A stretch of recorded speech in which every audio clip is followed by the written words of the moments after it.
Hello aspirants. आज हम discuss करेंगे top 50 accounting principles MCQ for EPFO. देखिए, अकाउंटिंग सेक्शन काफ़ी स्कोरिंग सब्जेक्ट है। अगर कॉन्सेप्ट क्लियर हो तो मार्क्स आना गारंटेड है। इस वीडियो में हमने 50 क्वेश्चंस डिस्कस किए हैं जो कि टॉपिक वाइज है, ताकि आपका रिवीजन एक फ्लो में हो। चलिए अपना नोटबुक खोल लीजिए और let's begin this session without wasting any time.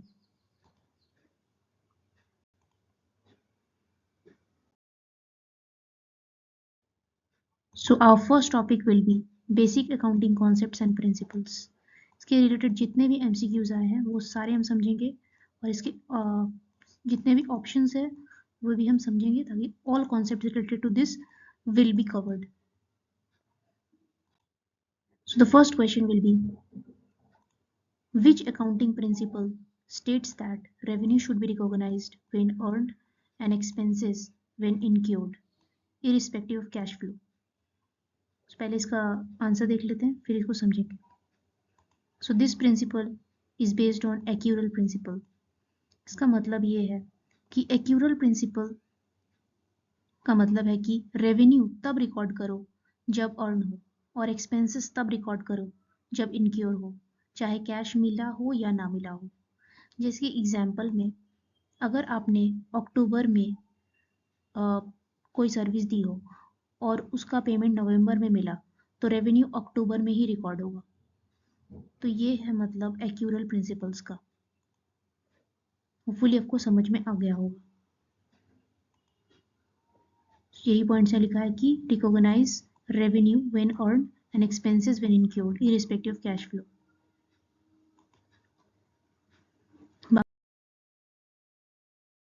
Matching principle, इसका मतलब है expenses are matched with the revenue they help earn in same period. मतलब कि एक्सपेंसेस को रेवेन्यू के साथ मैच करना होता है। इसमें expenses should be match with the revenue. मतलब कि salary for January is paid in February but shown in January's account. और ये है कंजर्वेटिव या प्रूडेंस प्रिंसिपल। इसमें कहा गया है कि record expected losses but not expected profit. कहने का मतलब है कि लॉसेस को जल्दी रिकॉग्नाइज करो और प्रॉफिट को तब तक ना दिखाओ जब तक कंफर्म ना हो जाए। तो अगर जैसे कि एग्जांपल, अगर क्लाइंट को पैसा नहीं मिलेगा लगता है तो लॉस रिकॉर्ड हो जाता है, लेकिन प्रॉफिट तब तक नहीं होता जब तक कि श्योर ना हो जाए कि प्रॉफिट होगा ही। लेकिन अगर लॉस का अंदाजा भी हो जाता है तो लॉस रिकॉर्ड हो जाता है, लेकिन प्रॉफिट जब तक कंफर्म ना हो जाए तब तक रिकॉर्ड नहीं होता। ये है प्रूडेंस और कंजर्वेटिव प्रिंसिपल। बाकी है going concern principle. Going concern principle is business will continue operations in the future. मतलब बिजनेस को फ्यूचर में भी ऑपरेट करते हुए कंसिडर करो। These are all the points. Next question is full disclosure principle ensures. Full disclosure principles का क्या मतलब है? इसका मतलब है all material facts are disclosed। मतलब कि इस फुल डिस्क्लोजर प्रिंसिपल का मतलब है कि फाइनेंशियल स्टेटमेंट में सभी इंपॉर्टेंट इंफॉर्मेशन देना चाहिए जिससे यूजर को क्लियर पिक्चर मिले। जैसे कि अगर कंपनी के ऊपर कोई कोर्ट केस चल रहा हो तो वो इंफॉर्मेशन भी मेंशन करना चाहिए, ताकि यूजर को पता हो कि ये कंपनी किस किस लॉसेस या प्रॉफिट से गुजर रही है। सो बाकी पॉइंट्स नहीं, ओनली प्रॉफिट नहीं, एक्सपेंसेस भी हिडन नहीं हो सकते, एसेट्स आर ओवरस्टेटेड ये भी नहीं हो सकता। So answer will be B, all material facts are disclosed. Next question is conservatism in accounting means. अभी हम लोगों ने पढ़ा कंजर्वेटिज्म का दूसरा नाम है प्रूडेंस। इसका मतलब होता है recognise losses early and gain only when certain. इसका मतलब ये होता है कि अकाउंटेंट को हमेशा केयरफुल रहना चाहिए। अगर लॉस होने की चांस है तो उसको इमिडिएटली रिकॉर्ड कर लेना चाहिए, लेकिन अगर प्रॉफिट तब तक रिकॉर्ड नहीं करना चाहिए जब तक कि आप श्योर ना हो जाए।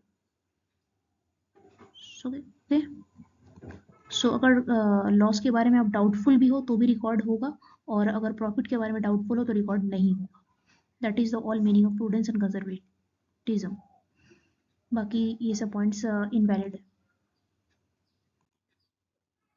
विच principle assumes business will continue indefinitely, ये हमने पढ़ भी लिया. Going concern principle assumes business will continue indefinitely, मतलब कि बिजनेस बंद नहीं होगा, बिल्कुल फ्यूचर में भी अपना ऑपरेशंस कंटिन्यू करेगा. बाकी पॉइंट्स भी देख लेते हैं. एक्यूरल्स मतलब कि a method of accounting in which revenue and expenses are recorded as they include, मतलब कि रेवेन्यू और एक्सपेंसेस को कैश के बिना रिकॉर्ड करने का प्रिंसिपल है ये. बिजनेस कंटिन्यूटी के साथ इसका रिलेशन नहीं है. सो एक्यूरल का मतलब है कि method of accounting in which revenue and expenses are recorded as they include. बाकी पॉइंट्स है matching concepts require expenses to be recognized in same period as the revenue they help generate regardless of when the cash payment are made or received. यानी का मतलब है इसमें revenue के साथ related expenses को सेम पीरियड में record किया जाता है. रेवेन्यू और एक्सपेंसेस को सेम पीरियड में रिकॉर्ड किया जाता है. ये कॉन्सेप्ट हमने पहले भी पढ़ा है. प्रूडेंस ये भी पढ़ चुके हैं हम लोग. Prudence concept requires the cautions be used in the exercise of judgments needed when making estimates under uncertain conditions. This is to ensure that assets and revenues are not overstated and liabilities and expenses are not understated. इसका मतलब है prudence principal कहता है कि losses को जल्दी recognise करो, लेकिन प्रॉफिट तब तक मत दिखाओ जब तक वो कंफर्म ना हो जाए. सो अगर कंपनी को लगता है कि कस्टमर का पैसा नहीं देगा कस्टमर, तो लॉस रिकॉर्ड कर लेना चाहिए बैड डेब्ट्स में. लेकिन अगर कोई प्रॉफिट मिलने वाला हो तो तब तक रिकॉर्ड नहीं करना चाहिए जब तक कि वो श्योर ना हो जाए कि ये मिलेगा ही मिलेगा. सो पॉसिबल लॉसेस को तुरंत लिख लेना चाहिए, लेकिन प्रॉफिट को तब तक नहीं लिखना चाहिए जब तक कि वो कंफर्म ना हो जाए. This is the principle of prudence और conservatism. Hopefully you understand this. Next question is revenue recognition principle is a part of. So it is a part of basic accounting principle.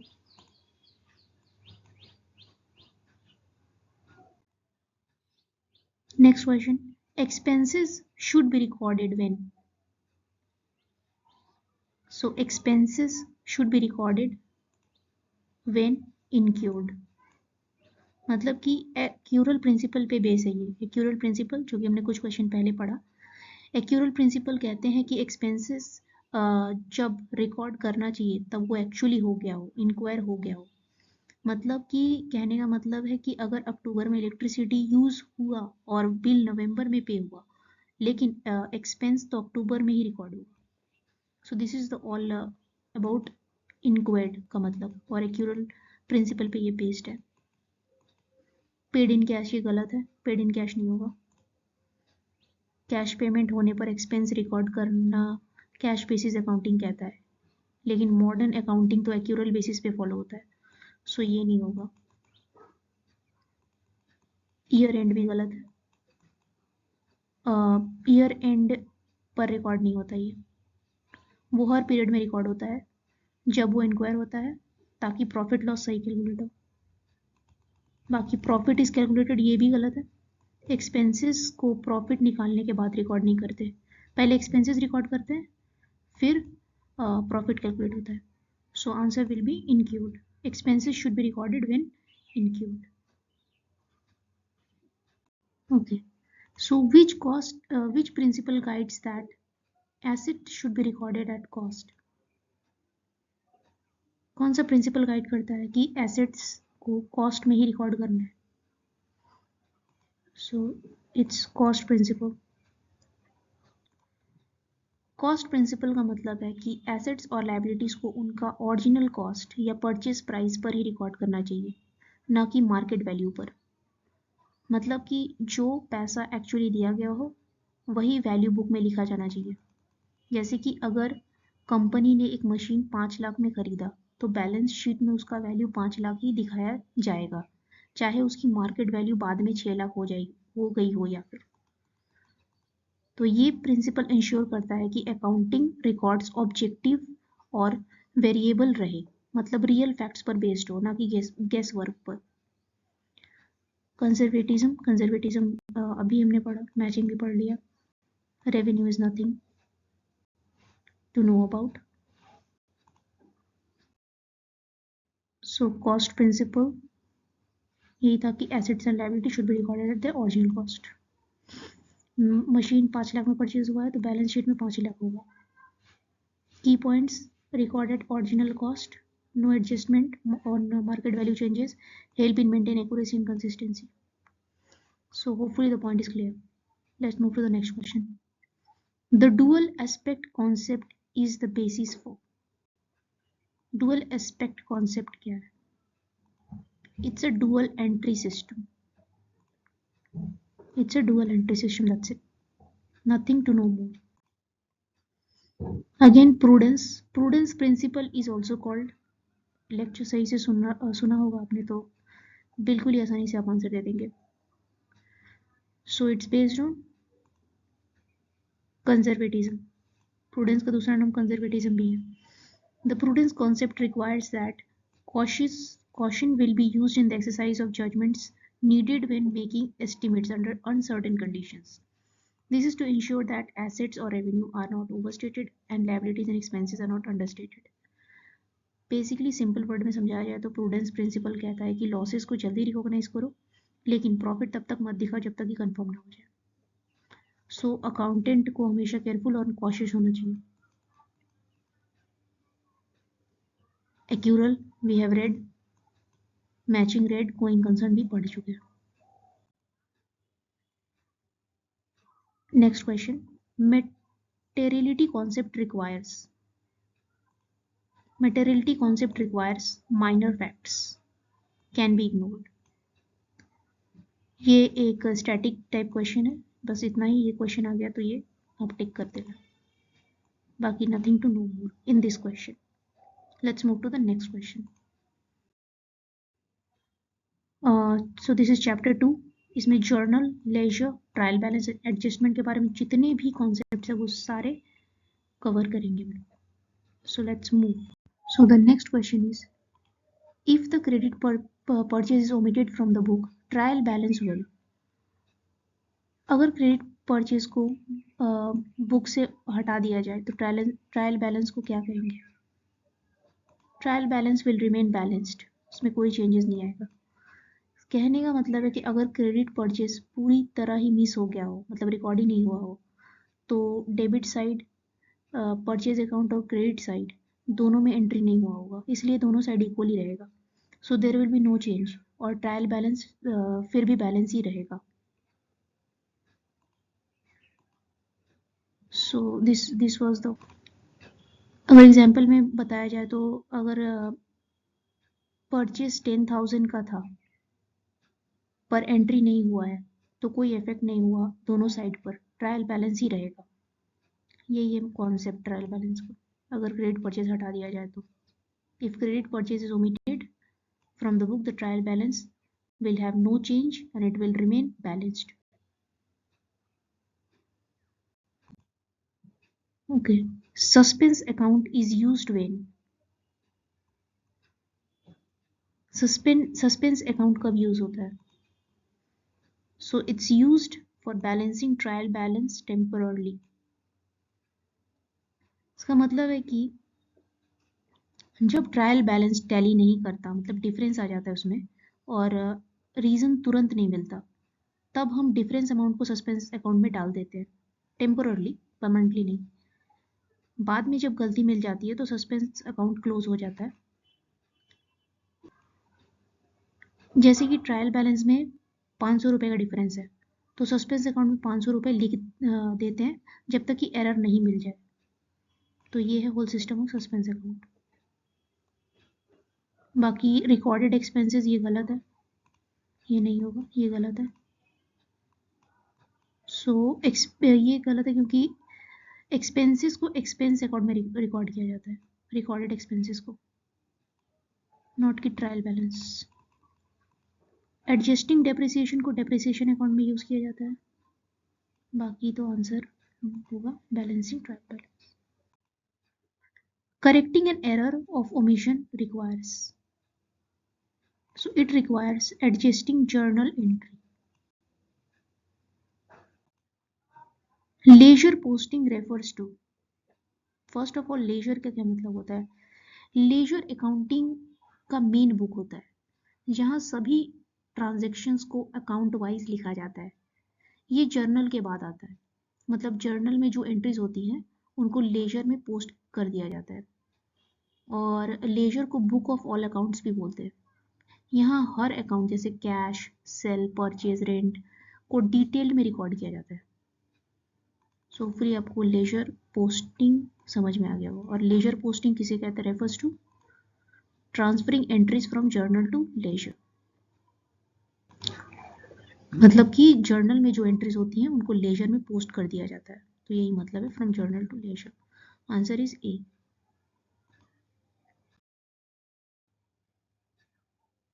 Journal, then ledger, then trial balance, then final account. Ledger को बोलते हैं king of all books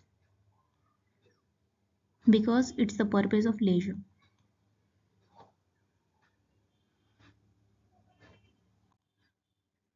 trial balance checks. Trial balance क्या check करते हैं? Very easy question. It checks debits and credits. Debit is equals to credit, ये check करता है कि डेबिट क्रेडिट से इक्वल है या नहीं है। ट्रायल बैलेंस एक स्टेटमेंट होता है जिसमें लेजर के सभी डेबिट और क्रेडिट बैलेंसेस लिखे जाते हैं। इसका मेन पर्पस होता है ये देखना कि total debit side equal to credit side है या नहीं। और अगर इक्वल है तो बुक्स मैथमेटिकली करेक्ट है, अगर नहीं है तो इसमें कोई एरर होगा। यही है पूरा ट्रायल बैलेंस का कॉन्सेप्ट।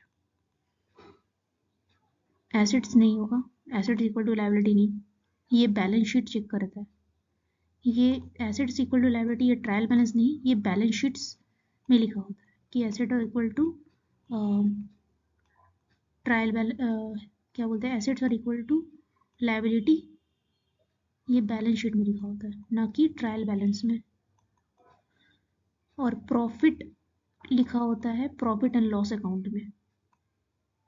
प्रॉफिट लिखा होता है प्रॉफिट एंड लॉस अकाउंट में। और रेवेन्यू रिकॉग्निशन ये ट्रायल बैलेंस का पर्पस नहीं है, ये काउंटिंग प्रिंसिपल है ये। सो होपफुली को पॉइंट समझ में आ गया होगा। Answer is debit equals to credit. Trial balance ensures both sides of the account tally correctly before preparing final account. So this was the whole point of trial balance, to check the debit is equal to credit is correct or not. Which error will not affect the trial balance? इसमें से कौन सा error है जो trial balance पे कोई फर्क नहीं पड़ेगा अगर हो तो वो होगा error of omission on both debit and credit. Depreciation on building is recorded in. So depreciation on building is recorded in profit and loss account. Depreciation का मतलब क्या होता है? डेप्रिसिएशन एक एक्सपेंस है जो बिल्डिंग की वैल्यू हर साल कम करता है, इसलिए ये प्रॉफिट एंड लॉस अकाउंट में लिखा जाता है। बाकी पॉइंट्स हैं जैसे कि कैपिटल अकाउंट। कैपिटल अकाउंट मतलब ये ओनर का पैसा है, मतलब इन्वेस्टमेंट है ना कि एक्सपेंस। सस्पेंस अकाउंट तो पढ़ लिया, जो एरर होता है ये एरर को फाइंड करने के लिए होता है, डेप्रिसिएशन को नहीं। कैश अकाउंट तो डेप्रिसिएशन में कैश खर्चा नहीं होता, ये नॉन कैश एक्सपेंस है। So answer will be profit and loss account. Prepaid expense are. Prepaid expense का क्या मतलब? पहली बात तो ये समझना इंपॉर्टेंट है। प्रीपेड एक्सपेंस वो होते हैं जो पहले से पे कर दिए गए हों लेकिन उसका बेनिफिट फ्यूचर में मिलेगा, इसलिए ये एसेट के रूप में दिखाए जाते हैं। जैसे कि अगर आपने एक साल का रेंट 12,000 पे किया और 3 महीने का बेनिफिट नेक्स्ट ईयर का है तो 3,000 प्रीपेड रेंट वो एसेट के रूप में दिखाया जाएगा। सो इसका प्रीपेड एक्सपेंसेस आपको क्लियर हो गया होगा। Prepaid expenses are assets. बाकी लायबिलिटीज तो हो ही नहीं सकता क्योंकि लायबिलिटीज क्या होते हैं? लाइबिलिटीज वो होते हैं जो पे करनी होती हैं, और प्रीपेड वो होते हैं जो पहले से पे कर चुके हैं हम लोग। और capital, capital is a owner investment, owner जो इन्वेस्ट करता है, ना कि expenses. So let's move to the next question. बाकी एसेट्स एंड लाइबिलिटीज में अंतर क्या है? Assets are something a business owns, जो बिजनेस के पास है, means cash, inventory, account receivable, real estate, equipments, vehicles. And liabilities वो है जो कंपनी को वो पे करना है, जैसे कि employ wage, employ benefit, vendor payment, long term loans. Hopefully all points are clear. Let's move to the next question. Outstanding salaries appear in, outstanding salaries कहाँ पे दिखाई जाती हैं? So it's appear in balance sheet as liability. Outstanding salary का मतलब क्या है? Outstanding salary का मतलब है जो सैलरी देनी बाकी है, मतलब पैसा अभी एम्प्लॉय को देना है, इसलिए ये लाइबिलिटी है, मतलब एक जिम्मेदारी है कंपनी की। अगर 10,000 सैलरी देनी है पर अभी तक पे नहीं किया, तो वो 10,000 आउटस्टैंडिंग सैलरी के रूप में बैलेंस शीट में लिखा जाएगा। So that is all about outstanding salary. बाकी प्रॉफिट एंड लॉस तो लोगों पढ़ा अभी पिछले ही क्वेश्चन में, एसेट्स भी पढ़ लिया है, रेवेन्यू भी। Adjustment for accrued income, accrued income, accrued income के बारे में हम लोगों ने पढ़ा हुआ है। So adjustment for accrued income is increase asset. इसका मतलब है एक्यूर्ड इनकम, जो इनकम अर्न हो चुका है पर अभी तक पैसा मिला नहीं, मतलब इंक्रीज्ड एसेट है ये, एक तरह का एसेट है जो पैसा मतलब बन रहा है, अभी मिला नहीं है बट वो कलेक्ट हो रहा है, क्योंकि पैसा फ्यूचर में मिलना है, तो वो एसेट है, रिसीवेबल है। जैसे कि इंटरेस्ट अर्न हुआ है 2,000, अभी तक रिसीव नहीं हुआ, तो ये एक्यूर्ड अमाउंट में इनकम में आएगा, क्योंकि ये बैलेंस और ये बैलेंस शीट में लिखा जाएगा, क्योंकि वो पैसा कलेक्ट हो रहा है कहीं पे जम रहा है और वो मिलेगा आपको, तो वो आपका एसेट है। सो एक्यूर्ड इनकम इंक्रीज्ड एसेट्स। बाकी ये सब इनवैलिड पॉइंट्स है इसके बारे में। 3 हम लोग देखेंगे, preparation of financial statement related all questions, which is not a current liability. इनमें से कौन सा करेंट लाइबिलिटी नहीं है? So it's prepaid insurance, it's not a current liability. बाकी सारे हैं account payable, short term loan, outstanding expenses, they are all current liability, लेकिन prepaid insurance is not. Depreciation is shown in, depreciation का क्या मतलब होता है? डेप्रिसिएशन का मतलब होता है एसेट की वैल्यू टाइम के साथ कम होना, जैसे मशीन है या कुछ भी, उसका टाइम के साथ वैल्यू कम होगा ऑफकोर्स। सो डेप्रिसिएशन को किस में शो किया जाता है? It's shown in profit and loss account.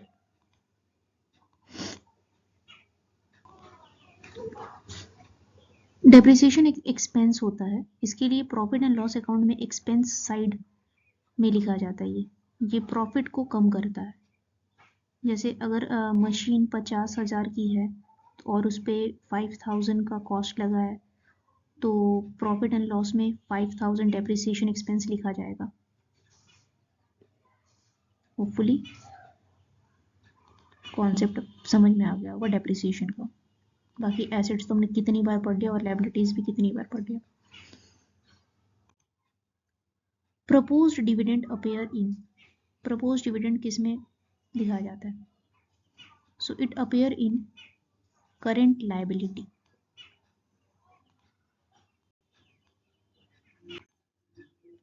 Trading account is prepared to. Why trading account is prepared? To show what? Trading account है क्या? ट्रेडिंग अकाउंट एक फाइनेंशियल स्टेटमेंट है जो बिजनेस के ट्रेडिंग एक्टिविटीज जैसे कि buying and selling of goods से related होता है। So it prepared to determine gross profit. Trading account का मेन पर्पस होता है ग्रॉस प्रॉफिट या ग्रॉस लॉस निकालना। बस यही कॉन्सेप्ट था ट्रेडिंग अकाउंट का। याद रखिएगा। Let's move to the next question. Profit and loss account is prepare to, profit and loss account किस लिए प्रिपेयर होता है?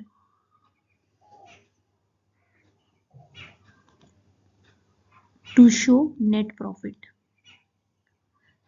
प्रॉफिट एंड लॉस अकाउंट एक स्टेटमेंट होता है जिससे बिजनेस का ऑल इनडायरेक्ट एक्सपेंसेस और इनकम लिखा जाता है इसमें।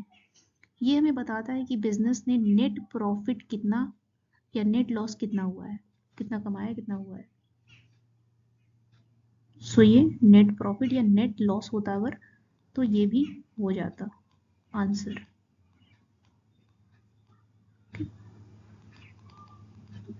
बाकी तो ऑप्शंस नहीं होंगे। इनडायरेक्ट एक्सपेंसेस कौन कौन से होते हैं जो प्रॉफिट एंड लॉस अकाउंट दिखाता है? जैसे कि रेंट,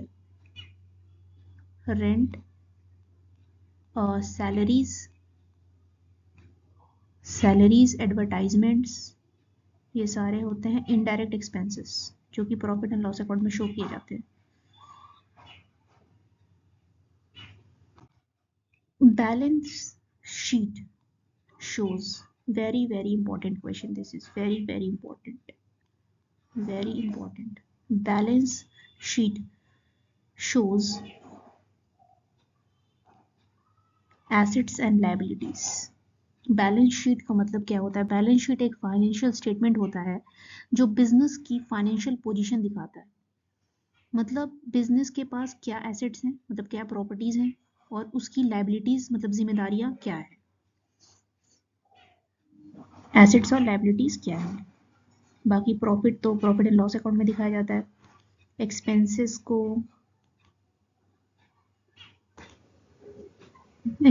को भी प्रॉफिट एंड लॉस अकाउंट में दिखाया जाता है, ना कि बैलेंस शीट में। Balance sheet shows that the what the business owns and owes on a specific date. उसके पास क्या है और उसको देना कितना है, ये बताता है balance sheet. Closing stock is shown in assets. Outstanding expenses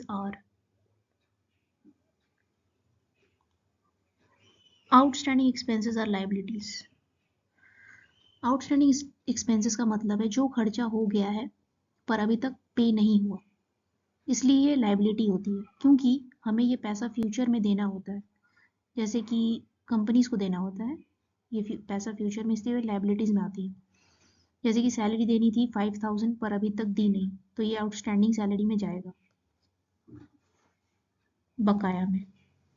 सो ये इसका मतलब होता है आउटस्टैंडिंग एक्सपेंसेस का ये सारा पॉइंट है। एसेट्स तो हमने कितनी बार पढ़ ली, कैपिटल पढ़ ली, रेवेन्यू पढ़ ली। Prepaid income, what is the meaning of prepaid income? Prepaid income का मतलब है कि जो इनकम हमें पहले मिल गया है पर वो नेक्स्ट पीरियड का है, अभी अर्न नहीं हुआ। कहने का मतलब है कि पैसा मिल गया है लेकिन उसका काम अभी बाकी है, इसलिए वो क्या है, लायबिलिटी है। एग्जाम्पल में देखा जाए तो अगर 10,000 रेंट एडवांस में मिल गया है नेक्स्ट मंथ के लिए, तो ये अभी आपका इनकम नहीं है, ये प्रीपेड अकाउंट है, मतलब कि लायबिलिटी है, क्योंकि आपको इसका सर्विस देना भी बाकी है।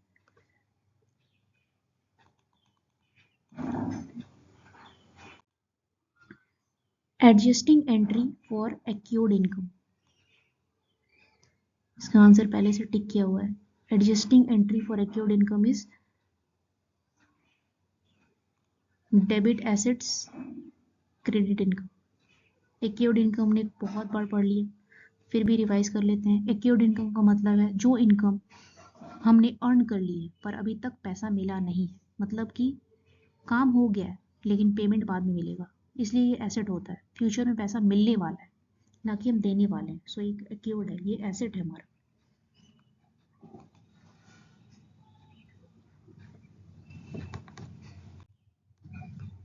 Error of commission occurs when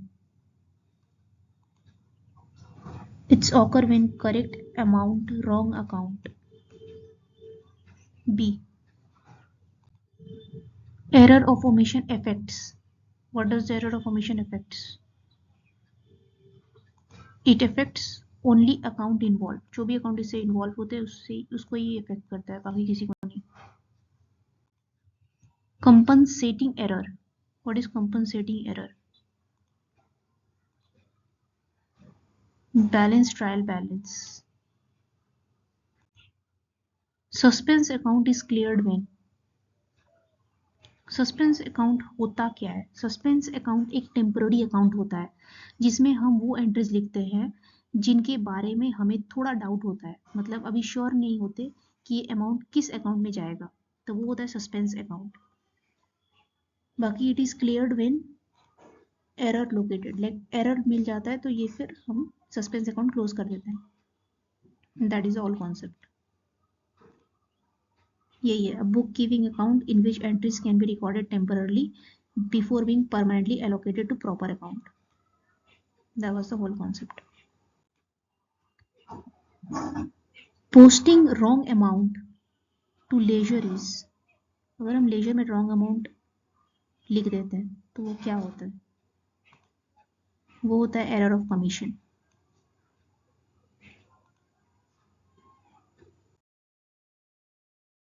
chapter 3 ये है सिंगल एंट्री और डबल एंट्री के बारे में.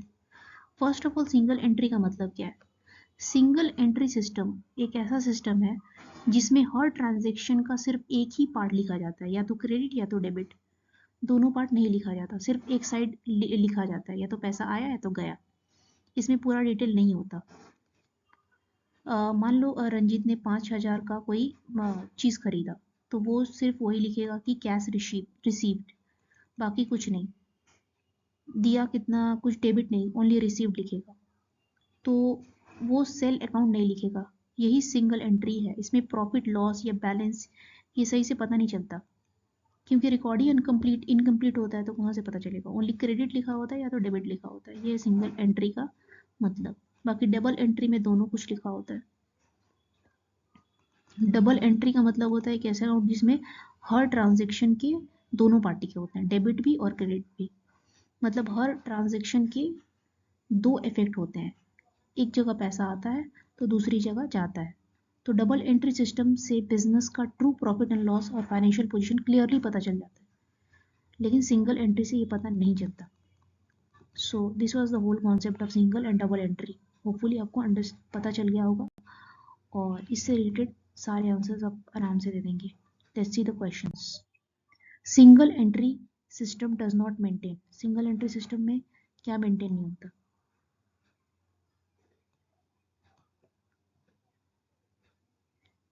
अगर आपने एक्सप्लेनेशन सुना होगा सिंगल एंट्री का तो आप बिल्कुल ही बता देंगे कि ये इसका आंसर क्या होगा. सिंगल एंट्री सिस्टम क्या मेंटेन नहीं करता? ऑफ कोर्स ये मेंटेन नहीं करता double entry record.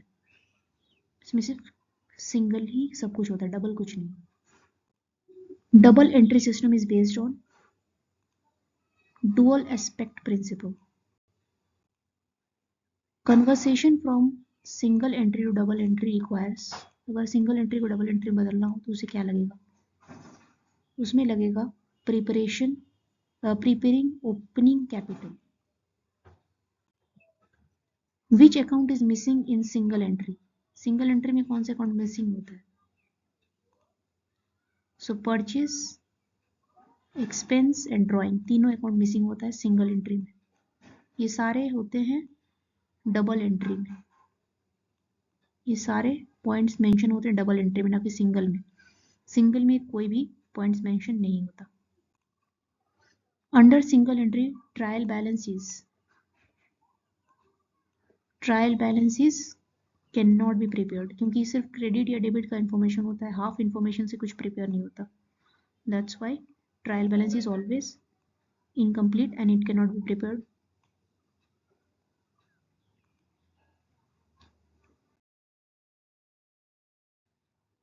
Chapter 4 cost accounting और मैन्युफैक्चरिंग अकाउंट, दोनों एक ही कॉन्सेप्ट है. कॉस्ट अकाउंटिंग का मतलब क्या है?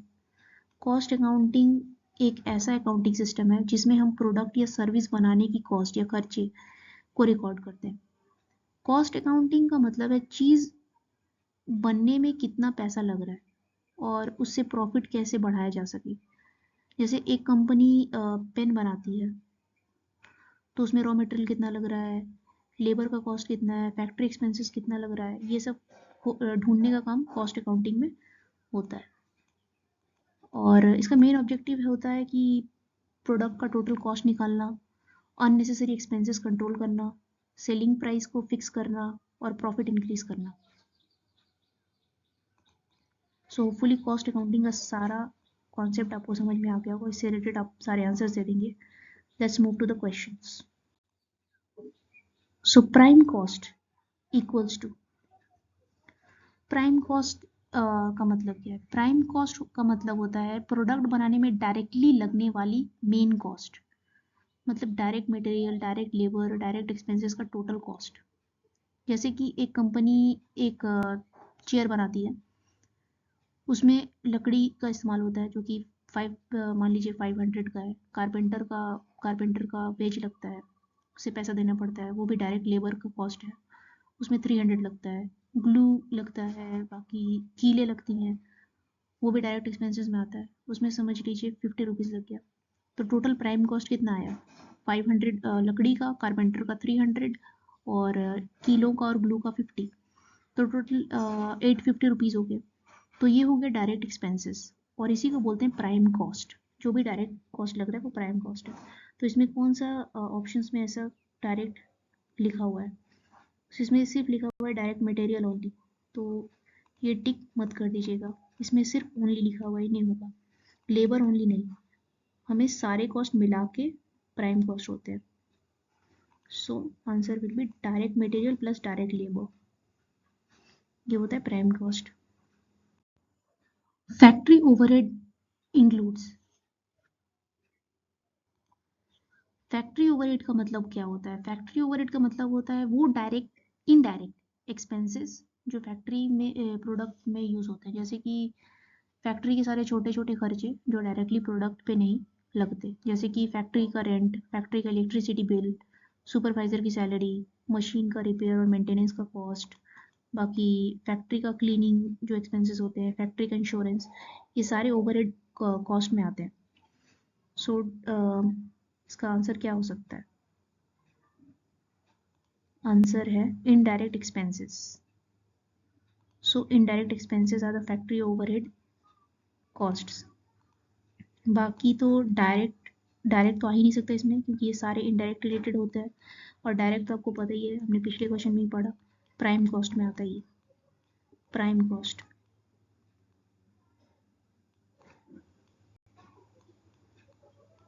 प्राइम कॉस्ट में आता है डायरेक्ट सारी चीज़ें, डायरेक्ट जितना भी रिलेटेड है वो प्राइम कॉस्ट में आएगा, और इनडायरेक्ट है जो फैक्ट्री ओवरहेड में आएगा। होपफुली पॉइंट क्लियर होगा आपको। Cost of production equals to, cost of production equals to prime cost plus factory overhead, दोनों मिला के कॉस्ट ऑफ प्रोडक्शन होता है। प्राइम कॉस्ट क्या है? डायरेक्ट एक्सपेंसेस, और फैक्ट्री ओवरहेड क्या है? इनडायरेक्ट एक्सपेंसेस, दोनों का equal cost of production. Valuation of closing stock in cost accounting uses,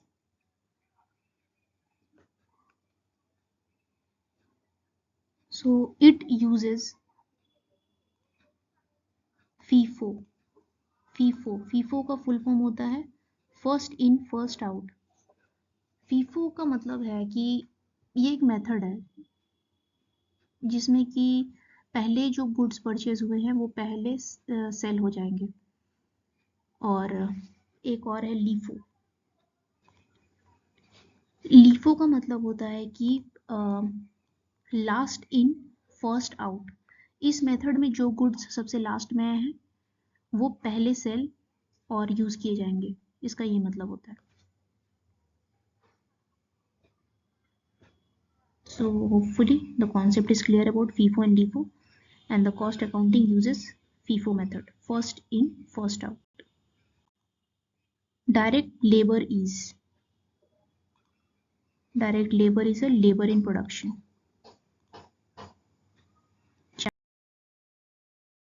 chapter 5, ये रेशियो एनालिसिस या फंड फ्लो या कैश फ्लो, इसके बारे में रिलेटेड सारे क्वेश्चंस होंगे इसमें।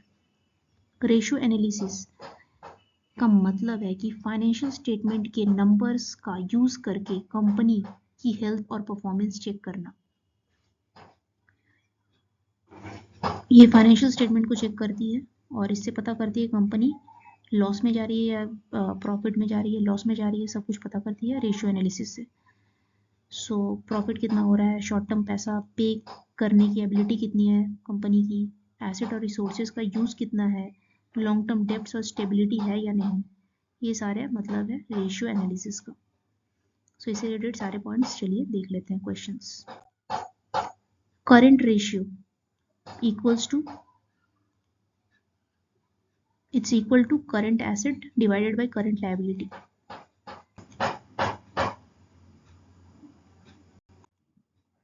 क्विक रेशियो एक्सक्लूड्स, इनमें से कौन सा ऑप्शन है जो क्विक रेशियो में नहीं आता? फर्स्ट ऑफ ऑल क्विक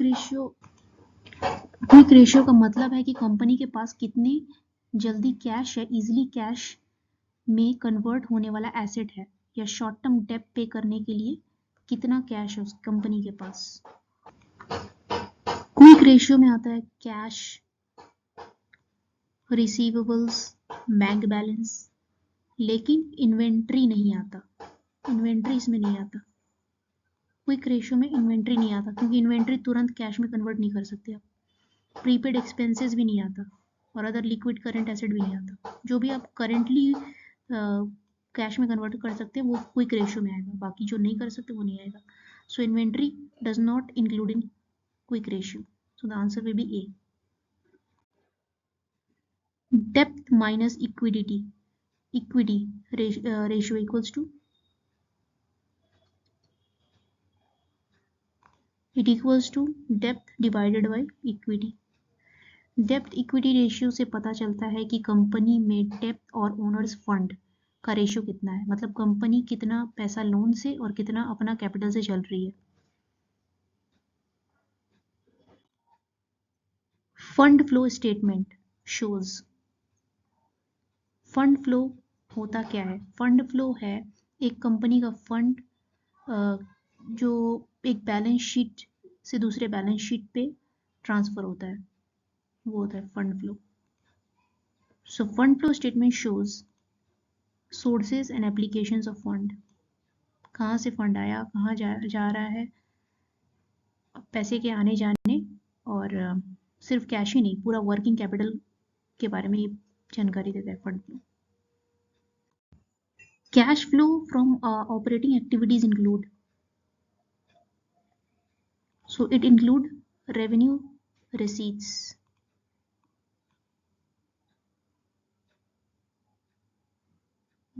ये था हमारा आज का सेशन का लास्ट क्वेश्चन।